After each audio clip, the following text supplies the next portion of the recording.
नमस्कार. 9:30च्या बातमीपत्रात मी आशुतोष सावे आपलं स्वागत करतो. सुरुवातीला एक नजर ठळक बातम्यांवर. महाराष्ट्रातल्या दुष्काळाबाबत पंतप्रधान नरेंद्र मोदी यांनी केली मुख्यमंत्र्यांशी चर्चा. दुष्काळग्रस्त गावांमध्ये वाढ झाल्यानं केंद्राकडे पुरवणी मागण्या सादर, केंद्राचा सकारात्मक प्रतिसाद. मुख्यमंत्री. जम्मू काश्मीरच्या पुलवामा जिल्ह्यात सुरक्षा दलाबरोबर झालेल्या चकमकीत हिजबुल मुजाहिदीनचे 3 दहशतवादी ठार. राष्ट्रपती प्रणव मुखर्जी यांच्या हस्ते संरक्षण क्षेत्रातले शौर्य आणि विशेष सेवा पुरस्कार प्रदान.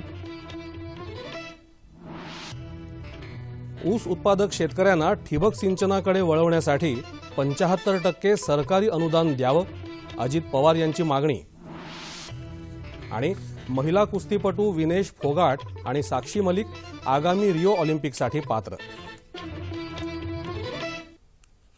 आणि आता पाहूया सविस्तर वृत्त. पंतप्रधान नरेंद्र मोदी यांनी आज मुख्यमंत्री देवेंद्र फडणवीस यांच्याशी महाराष्ट्रातल्या दुष्काळी स्थितीबाबत चर्चा केली. या बैठकीत राज्याची दुष्काळी स्थिती पंतप्रधानांसमोर मांडली असून केंद्राकडून सकारात्मक प्रतिसाद मिळाल्याचं मुख्यमंत्र्यांनी बैठकीनंतर झालेल्या पत्रकार परिषदेत सांगितलं. या बैठकीत दुष्काळाबाबतच्या दीर्घकालीन उपाययोजनांबाबत चर्चा झाल्याचंही ते म्हणाले. राज्य सरकारनं केंद्राकडे दुष्काळग्रस्त गावांची माहिती सादर केल्यानंतर या यादीत आणखी 11,000 गावांची भर पडल्यामुळे पुरवणी मागण्या सादर करणार असल्याची माहितीही मुख्यमंत्र्यांनी दिली. विदर्भ मराठवाड्यातल्या प्रकल्पांसाठी 7,500 कोटी रुपये निधीची मागणी केंद्राकडे केल्याचंही त्यांनी सांगितलं. हमने केंद्र सरकार को ये कहा कि एक सप्लीमेंट्री मेमोरेंडम हम देना चाहते हैं. पहले केंद्र सरकार ने 3-3.5 हजार करोड़ रुपए हमको दिया है, लेकिन हमने उनको कहा कि 11,000 गांव हमारे ये अकाल में बाद में आए और इसलिए ये थोड़ी सी अनप्रेसिडेंटेड इस प्रकार की परिस्थितियां आई हुई है. हमेशा तो एक ही मेमोरेंडम जाता है, लेकिन ये सूखे का इस बार का की प्रताड़ना ऐसी थी कि जिसमें 11,000 गांव ये बाद में सूखे की चपेट में आए हैं और इसलिए उनका एक सप्लीमेंट्री मेमोरेंडम हम देना चाहते हैं. तो उसको भी केंद्र ने मान्यता दी है और सप्लीमेंट्री मेमोरेंडम हम उस संदर्भ में देंगे. और हम लोग ये प्रयास करें कि केंद्र सरकार और राज्य सरकार मिलकर करीब 5,000 करोड़ रुपया हर साल इसमें खर्चा करे तो अगले 4 सालों में हम महाराष्ट्र को सूखा मुक्त बना सकते हैं. और कैसे वो होगा उसका पूरा प्लान और अभी तक हमने जो कार्य किया उस कार्य का इफेक्ट क्या है ये भी हमने उनके सामने इस समय रखा. केंद्र आणि राज्य सरकारनं संयुक्तपणे पुढील 6 आठवड्यांकरता योजना तयार केली असून नद्या आणि तलावांमधील गाळ काढणं, रुंदीकरण आणि खोलीकरण आदी कामांचा या योजनेत समावेश आहे. पडलेल्या पावसाच्या पाण्याचा या कामांमुळे योग्य प्रकारे उपयोग करता येईल असंही मुख्यमंत्री म्हणाले. प्रधानमंत्री कृषी सिंचन योजनेअंतर्गत राज्यात 62 प्रकल्प हाती घेण्यात येणार असून या प्रकल्पांसाठी भूमी अधिग्रहण करण्याला केंद्रानं मंजुरी दिल्याचंही त्यांनी सांगितलं. 7,000 कोटी रुपयांचे प्रकल्प 3 वर्षात पूर्ण करण्यात येणार असल्याचंही मुख्यमंत्री म्हणाले. 2012 ते 2016 पर्यंतच्या शेती कर्जाचं पुनर्गठन करणार असल्याचं त्यांनी सांगितलं. अवर्षण प्रवण तालुक्यांसाठी 2,500 कोटी रुपये निधीची मागणी केंद्राकडे केल्याचं त्यांनी स्पष्ट केलं. अपूर्ण सिंचन प्रकल्पांसाठी आणखी 10,000 कोटी रुपये उपलब्ध करून द्यावेत अशी विनंतीही केंद्राला करण्यात आली आहे असं ते म्हणाले. दुष्काळग्रस्त लातूरला रेल्वेनं पाणी पुरवठा केल्याबद्दल मुख्यमंत्र्यांनी केंद्र सरकारचे आभार मानले.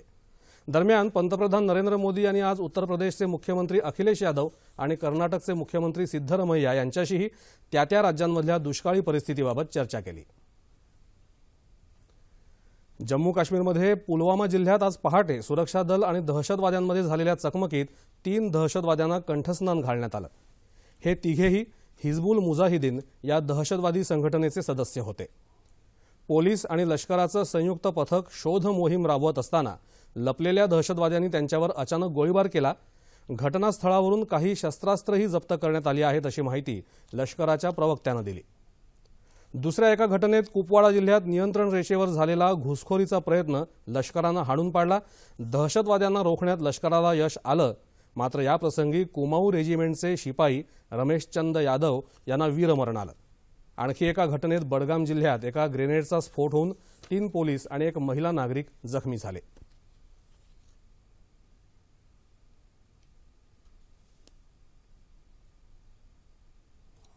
राष्ट्रपती प्रणव मुखर्जी यांनी आज राष्ट्रपती भवनात झालेल्या सोहळ्यात संरक्षण दलातील अधिकारी आणि कर्मचाऱ्यांना शौर्य तसंच विशेष सेवा पुरस्कार प्रदान केले।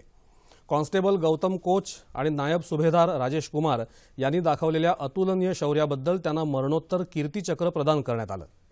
Head constable Rajesh Atra, lieutenant colonel Nectar Sanjenbam यांनाही कीर्तिचक्रानं सन्मानित करण्यात आलं। कर्नल संतोष महाडिक, हवालदार मन बहादूर क्षेत्री, शिपाई धरमराम आणि कॉन्स्टेबल रॉकी यांनी केलेल्या असीम त्यागाबद्दल त्यांना मरणोत्तर शौर्य चक्रानं सन्मानित करण्यात आलं। Major Varun Kumar Singh, major Sandeep Yadav, major Anurag Kumar आणि मेजर तनुज ग्रोव्हर यांनाही शौर्य चक्र प्रदान करण्यात आली। जम्मू काश्मीरमध्ये एका दहशतवाद्याला पकडून देताना दाखवलेल्या शौर्याबद्दल विक्रमजीत आणि राकेश शर्मा या नागरिकांनाही शौर्य चक्रानं सन्मानित करण्यात आलं। यावेळी 13 जणांना परमविशिष्ट सेवा पदकं, 25 जणांना अतिविशिष्ट सेवा पदकं तसंच 2 जणांना उत्तम युद्ध सेवा पदकं आणि अतिविशिष्ट सेवा मेडल बार प्रदान करण्यात आले। उपराष्ट्रपती हमीद अन्सारी, पंतप्रधान नरेंद्र मोदी, लोकसभा अध्यक्ष सुमित्रा महाजन, संरक्षण मंत्री मनोहर पर्रिकर तसंच तिन्ही दलांचे प्रमुख या सोहळ्याला उपस्थित होते। सच भारत या संस्थेनं सुरू केलेल्या अभियानामुळे अनेक क्षेत्रातल्या कर्मचाऱ्यांचा कामाचा ताण कमी होऊन कर्मचाऱ्यांना चांगलं कार्य करण्यासाठी प्रोत्साहन मिळेल असं राज्यपाल चे विद्यासागर राव यांनी सांगितलं। असोचेम फाउंडेशन तसंच इंडियन मर्चंट्स चेंबरतर्फे सच भारत संगम या कार्यक्रमाचं मुंबईत आयोजन करण्यात आलं आहे। त्यावेळी राज्यपाल बोलत होते। स्वच्छ भारत, शिक्षित भारत यांसारख्या अभियानांप्रमाणे सच भारत चळवळ पुढे न्यावी असं आवाहन राज्यपालांनी यावेळी केलं। सार्वजनिक वितरण प्रणाली अधिकाधिक पारदर्शक करण्यासाठी राज्यभर बायोमेट्रिक पद्धतीनं धान्य वितरण करण्याची बाब शासनाच्या विचाराधीन आहे अशी माहिती राज्याचे महसूल आणि कृषी मंत्री एकनाथ खडसे यांनी आज दिली। जळगाव इथं जिल्हास्तरीय दक्षता समितीच्या बैठकीत ते बोलत होते। दुष्काळी परिस्थितीत आगामी खरीप हंगामापर्यंत विविध कामांसाठी शेतकऱ्यांची कुठल्याही कारणानं अडवणूक होऊ नये म्हणून 31 मे पर्यंत हस्तलिखित 7/12 उतारे देण्याचा पर्याय शासनानं खुला ठेवला आहे असंही खडसे यांनी सांगितलं।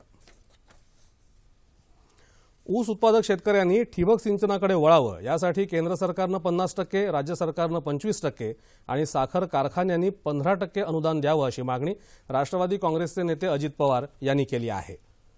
अजित पवार यांनी आज लातूर जिल्ह्यातल्या अहमदपूर आणि उदगीर तालुक्यांचा दौरा केला। त्यावेळी ते पत्रकारांशी बोलत होते। पवार यांनी यावेळी विविध कामांची पाहणीही केली।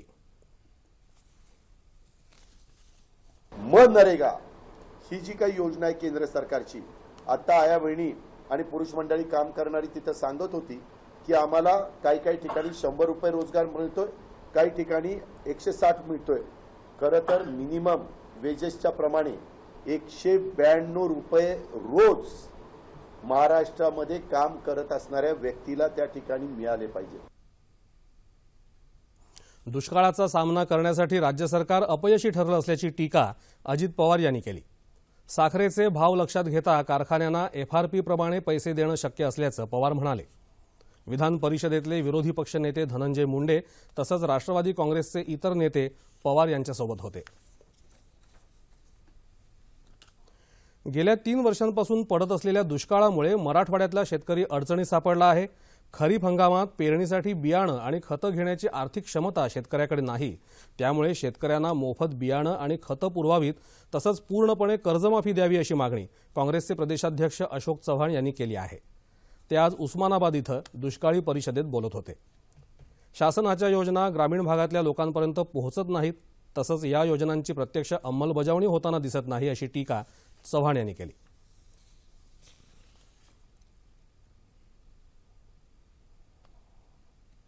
एकंदरीत दीर्घकालीन योजना याच्यावर सरकार जास्त लक्ष बोलतंय। तातडीच्या या योजनेच्या बाबतीमध्ये जी अंमलबजावणी करणं गरजेचं आहे त्या बाबतीमध्ये शासनाकडून कुठलाही प्रतिसाद मिळत नाहीये।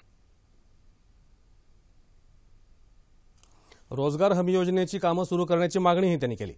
गावात काम नसल्यानं मुंबई पुण्याकडे स्थलांतर होण्याचं प्रमाण वाढतंय। अशा स्थितीत सरकारनं वेळीच ठोस उपाययोजना करणं गरजेचं असल्याचं चव्हाण यांनी सांगितलं। राज्यातल्या दुष्काळी परिस्थितीमुळे पिण्याच्या पाण्याचं महत्त्व सर्वांच्याच ध्यानात आलं आहे।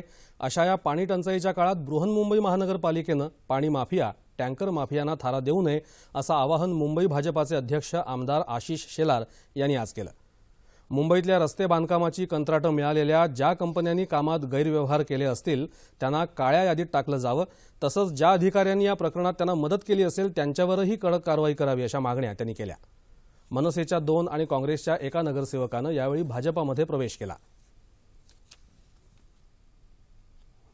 गुंतवणूकदारांची करोडो रुपयांची फसवणूक करणाऱ्या केबीसी कंपनीचा प्रमुख सूत्रधार भाऊसाहेब चव्हाण आणि त्याची पत्नी आरती यांना आज नाशिक न्यायालयात हजर केलं असता त्यांना 6 दिवसांची पोलीस कोठडी देण्यात आली। केबीसी कंपनीत पैसे बुडालेल्या गुंतवणूकदारांनी यावेळी न्यायालयाबाहेर निदर्शनं करून गुंतवणूकदारांचे पैसे लवकरात लवकर परत मिळावेत अशी मागणी केली। भारत आणि चीन या देशांमध्ये आर्थिक विकासाबरोबरच आर्थिक विषमतेची दरीही वाढतच आहे। ही दरी भरून काढण्यासाठी त्वरित पावलं उचलली गेली नाहीत तर मोठ्या आर्थिक संकटांना सामोरं जावं लागेल असा इशारा आंतरराष्ट्रीय नाणेनिधीनं नुकताच दिला आहे। आंतरराष्ट्रीय नाणेनिधीनं प्रसिद्ध केलेल्या एका अहवालानुसार गेल्या 25 वर्षात भारतात आर्थिक विकास वेगानं होत असला तरी आर्थिक विषमता वेगात वाढत चालली आहे। विषमतेमुळे गुन्हेगारी, असमानता अशा परिणामांना समाजाला सामोरं जावं लागत आहे। याचा गांभीर्यानं विचार होणं गरजेचं आहे। अहवालानुसार भारतात ग्रामीण आणि शहरी क्षेत्रातील दरी वाढतच आहे। शहरांतर्गत गरीब श्रीमंत भेदही तीव्र बनत आहे। शहरी ग्रामीण उत्पन्न पातळीवर तफावत वाढत चालली आहे आणि शहरांच्या तुलनेत ग्रामीण भागावरील महागाईचा अधिक भार वाढत असून उत्तरोत्तर त्यात भर पडत आहे। विषमतेमुळे शिक्षण आणि आरोग्य यांसारख्या सुविधांपर्यंत पोहोचणं काही वर्गांसाठी अवघड होऊन बसतं। ही तफावत त्वरित दूर केली गेली नाही तर गंभीर परिणामांना सामोरं जावं लागेल एवढं मात्र नक्की।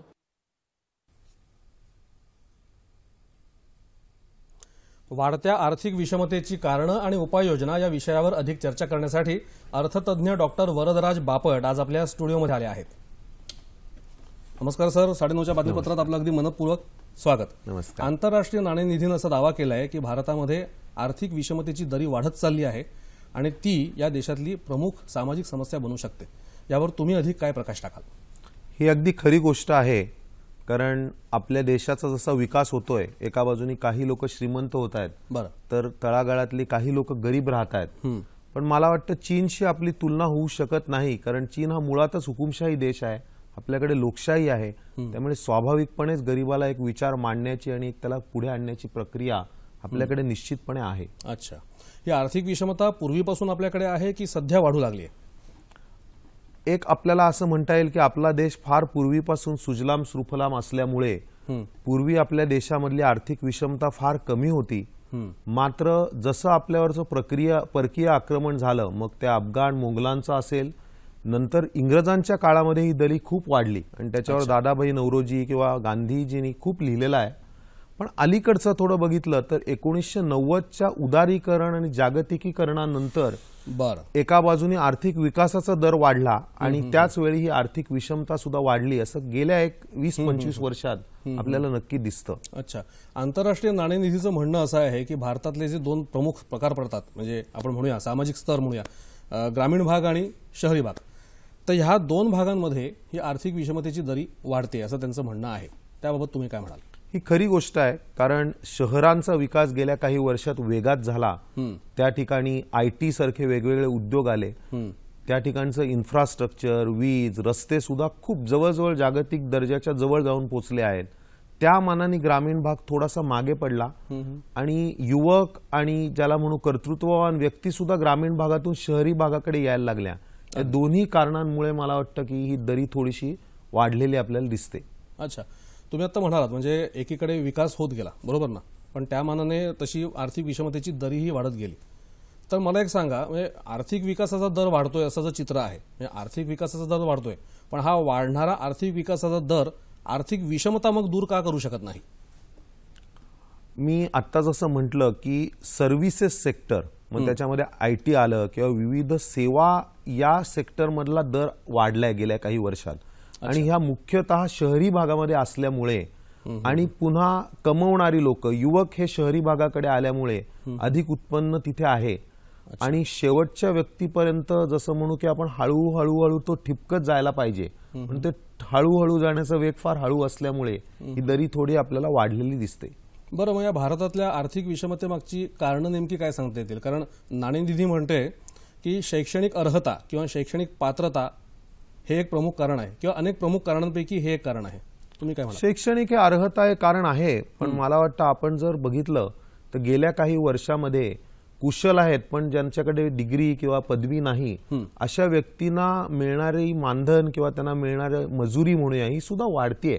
त्यामुळे आर्थिक विषमतेपेक्षा शिक्षणापेक्षा मला वाटतं की इन्फ्रास्ट्रक्चर मधला फरक, ग्रामीण भाग विरुद्ध शहरी भाग, हे त्याचं जास्त कारण आहे असं मला वाटतं. थोडं जरा तुम्ही म्हणजे विस्तृत सांगू शकता? थोडं असंही मी म्हणेन की तरुण वर्गाला किंवा युवक वर्गाला असणारं शहरांचं आकर्षण, त्यामुळे युवक वर्ग एका बाजूला शहराकडे येतोय, शेतीकडे खूप दुर्लक्ष होत आहे. अच्छा, म्हणजे शेतीतली गुंतवणूक, मी फक्त आर्थिक नाही म्हणत, वेळेची आणि बुद्धीची गुंतवणूक सुद्धा थोडीशी कमी झाली आहे. शेती करणं हे मुळातच हे काहीतरी फालतू काम आहे असं व्हायला नको होतं, पण अशी एक मानसिकता शेतकऱ्यांच्या मुलात सुद्धा आली आणि तेही एक कारण आहे की ज्यामुळे ज्याच्याकडे दुर्लक्ष झालं ते मागे पडलं. एका बाजूनी शहराची सेवा क्षेत्रांचा विकास झाला आणि मला वाटतं ते जास्त महत्वाचं कारण आहे. थोडक्यात म्हणजे तुमची बौद्धिक क्षमता शेतीच्या बाबतीमध्ये आणि पायाभूत सुविधा किंवा इतर गोष्टी यांचा योग्य प्रकारे समन्वय साधला जाऊ शकत नाही असं काय म्हणता येईल का? हो, समन्वय आणि ज्याला म्हणू की समाजातलं मानाचं स्थान शेतकऱ्याला हवं, समाजातलं मानाचं स्थान ग्रामीण भागात राहणाऱ्याला सुद्धा हवं, ते थोडंसं कुठेतरी ढासळलं गेलं आणि ते मला वाटतं एक मुख्य कारण याच्या मागचं आहे. पण नाणेनिधी जे म्हणते की शैक्षणिक पात्रता, म्हणजे त्यांचं म्हणणं असं असावं की शैक्षणिक पात्रता त्या तुलनेनं आपल्याकडे कमी आहे किंवा काय असं. आपण बघतो की आउटसोर्सिंग आपल्या बुद्धिमत्तेचं होतंय, मग नक्की त्यांना म्हणजे नक्की कुठला मुद्दा अधोरेखित करायचा आहे शैक्षणिक पात्रतेबाबत?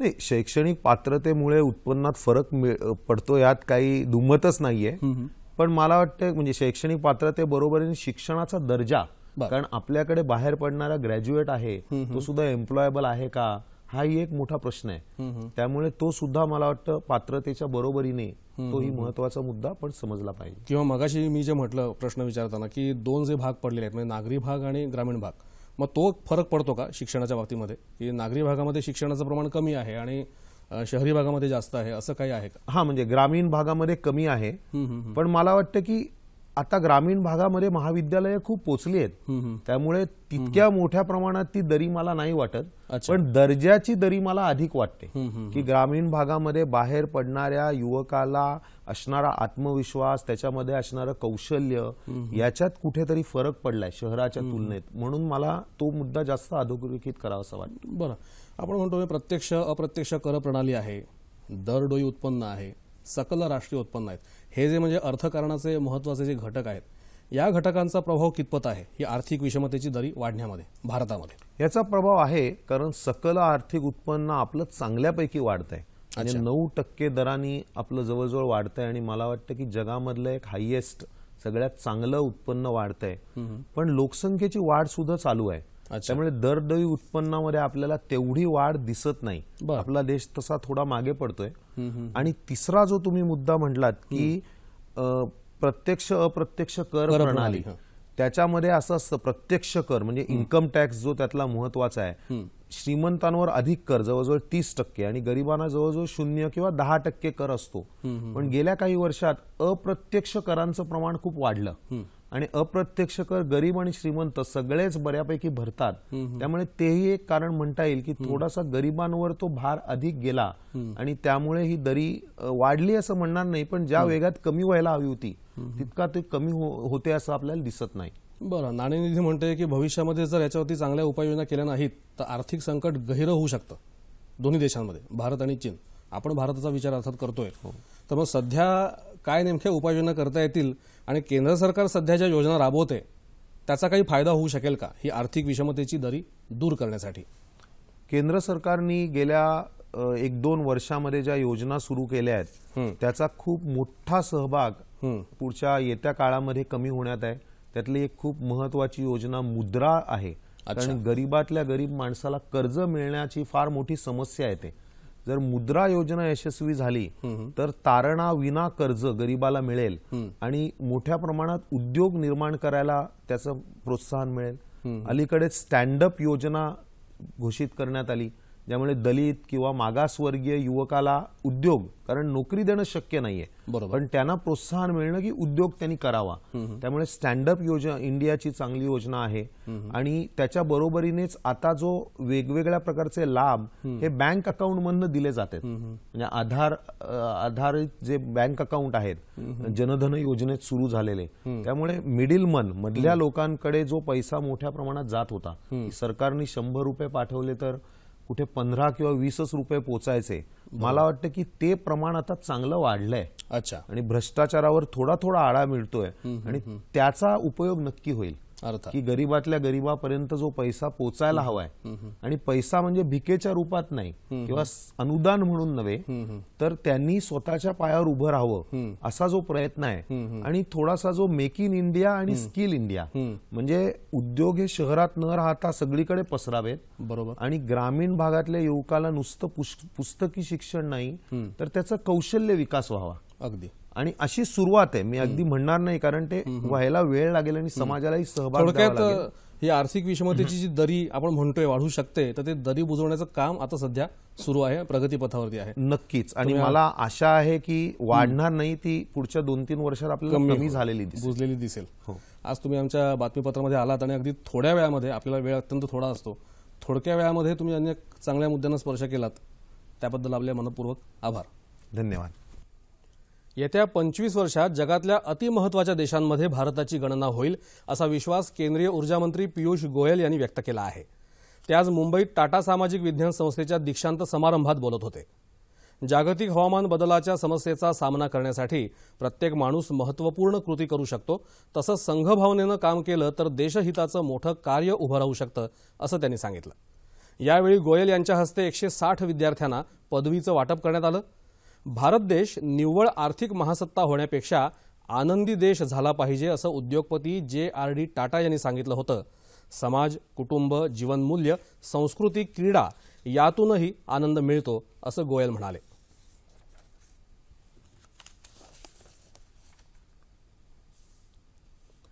FTIIचे नवे संचालक भूपेंद्र कॅन्थोला यांना आज संध्याकाळी 5:30 वाजता एका अज्ञात व्यक्तीनं पार्सलमधून धमकीचं पत्र पाठवलं. या पार्सलमध्ये काही संशयास्पद वस्तू आढळल्यानं पोलिसांना त्वरित याविषयी कळवण्यात आलं. पोलिसांनी तात्काळ हे पार्सल ताब्यात घेऊन पुढच्या तपासासाठी प्रयोगशाळेत पाठवलं आहे. महिला कुस्तीपटू विनेश फोगाट आणि साक्षी मलिक रिओ ऑलिम्पिकसाठी पात्र ठरल्या आहेत.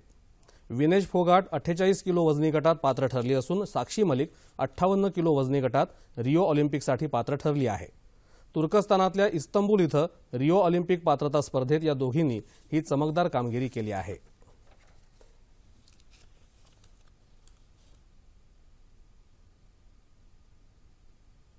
हवामान. येत्या 36 तासात मराठवाडा आणि विदर्भात काही ठिकाणी तर मध्य महाराष्ट्रात तुरळक ठिकाणी पाऊस पडण्याची शक्यता हवामानशास्त्र विभागानं वर्तवली आहे. याच काळात राज्याच्या उर्वरित भागात हवामान कोरडं राहील, असा हवामान खात्याचा अंदाज आहे. तापमान अंश सेल्सिअसमध्ये. मुंबई कमाल 33, किमान 25, नागपूर 39, 23, पुणे 38, 20, औरंगाबाद 39, 26, नाशिक 37, 20, कोल्हापूर 37, 22, रत्नागिरी 34, 24, सोलापूर 41, 24 आणि अमरावती कमाल 38 आणि किमान 19 अंश सेल्सिअस. आणि शेवटी ठळक बातम्या पुन्हा एकदा. महाराष्ट्रातल्या दुष्काळाबाबत पंतप्रधान नरेंद्र मोदी यांनी केली मुख्यमंत्र्यांशी चर्चा. दुष्काळग्रस्त गावांमध्ये वाढ झाल्यानं केंद्राकडे पुरवणी मागण्या सादर करणार, मुख्यमंत्र्यांची माहिती.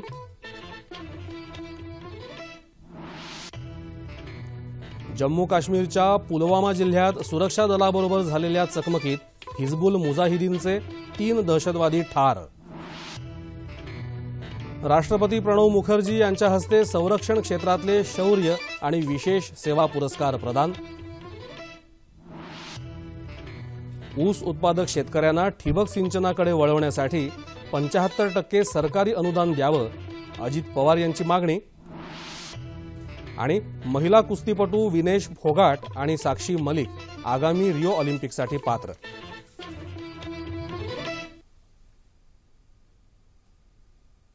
आणि याबरोबरच हे बातमीपत्र संपलं. तेव्हा पुन्हा भेटूया उद्या सकाळी 8:30 वाजता आपल्या सह्याद्री वाहिनीवर. नमस्कार.